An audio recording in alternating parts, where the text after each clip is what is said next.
Sungai Brantas yang menjadi sumber air utama bagi jutaan warga Jawa Timur kini berada dalam kondisi kritis.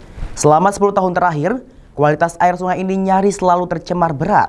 Ancaman nyata membayangi 17 juta penduduk yang menggantungkan hidup pada Brantas.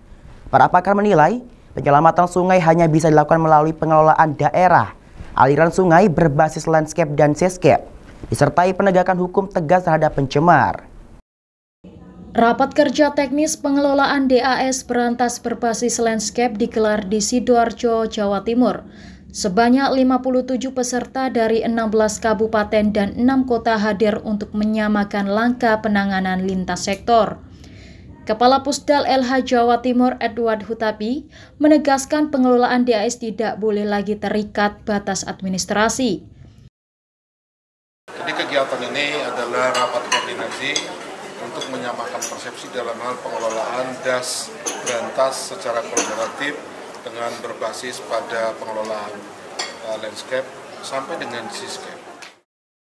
Wakil Gubernur Jawa Timur Emil Elistianto Dardak menegaskan, pendekatan landscape wajib diterapkan untuk menyelamatkan Brantas.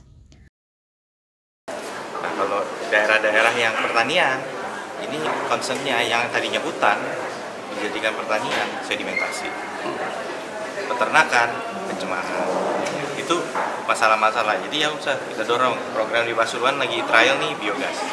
Bagaimana biogas ditangani? Kedua, revegetasi. Nah, yang ketiga kita mau coba bagaimana berinsentif yang tadinya pertanian balik lagi ke tanaman hutan. Karena kan pendapatan tanaman hutan mungkin tidak serutin tanam pertanian. Nah, itu harus kita pikirin. Seperti pengalaman kami dulu di Trenggalek.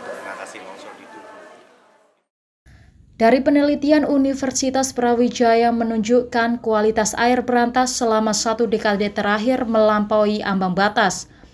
Parameter pencemar seperti BOD, COD, amonia, hingga koliform tercatat berada di level berbahaya.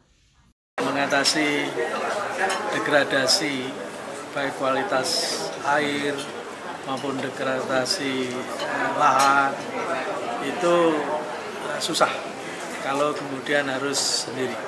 Nah, sinergi yang bagaimana tepat itulah yang barangkali ini diawali dengan inisiasi dari Pak Kapus.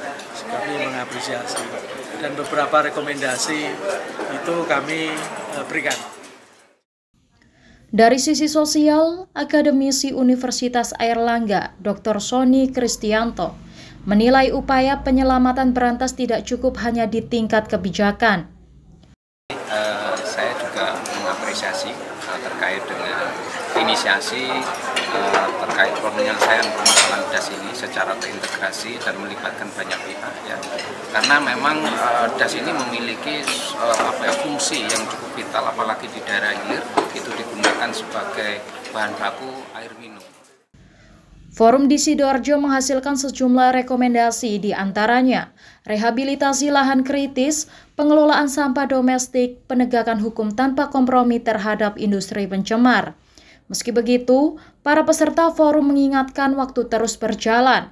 Jika tidak segera ada langkah nyata, Sungai Brantas yang selama ini menjadi sumber kehidupan jutaan warga Jawa Timur bisa berubah menjadi sumber bencana. Tim Liputan, Surabaya TV.